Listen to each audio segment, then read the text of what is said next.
बिस्मिल्लाहिर्रहमानिर्रहीम। अस्सलामुअलैकुम। Healthy TV में आप तमाम दोस्तों को खुश आमदीद। उम्मीद है आप तमाम आबाब खैर व आफियत से होंगे। आज की वीडियो में जो नुस्खा आप दोस्तों के साथ शेयर करने लगा हूँ ये सुजाक के बारे में। सुजाक की अलामात, वजूहात और उसका एक नुस्खा पहले भी शेयर कर चुका हूँ, उसका आपको इस वीडियो की डिस्क्रिप्शन में लिंक मिल जाएगा। सुजाक का ये बेहतरीन और ज़बरदस्त नुस्खा है। जरियान के मरीज़ों के लिए भी मुफीद है, कसरत एतलाम के मरीज़ों के लिए भी ये नुस्खा मुफीद है, सरत अनजाल के मरीज़ों के लिए भी ये नुस्खा मुफीद है।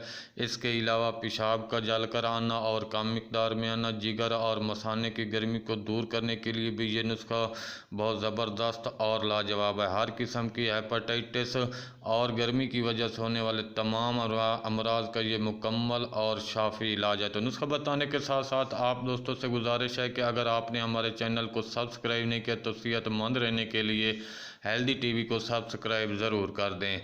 तबाशीर 100 ग्राम, कोज़ा मिस्री 100 ग्राम, सब्ज़ इलायची के दाने 50 ग्राम, 7 किलो 50 ग्राम, इन तमाम अशिया को पीस कर इनका सफ़ूफ बना लेना है और 500 मिलीग्राम कैप्सूल भर लेना है। सुबह और शाम को एक कैप्सूल पानी के साथ आपने इसको इस्तेमाल करना है। इंशाल्लाह चंद दिन के इस्तेमाल से सुजाक का ख़त्म हो जाएगा, पेशाब का जल कर आना ख़त्म हो जाएगा, जरियान इतलाम से छुटकारा मिल जाएगा और हर किस्म की जो गर्मी की वजह से जो होने वाली बीमारी वो बिल्कुल ख़त्म हो जाएंगी। बिल्कुल आसान सा नुस्खा है, इस्तेमाल करें और अपनी दुआओं में याद रखें। अगर नुस्खा अच्छा लगा है तो वीडियो को लाइक कर दें। मिलते हैं अगली वीडियो में एक नए नुस्खे के साथ, एक नए टोटके के साथ। तब तक के लिए अल्लाह हाफिज़।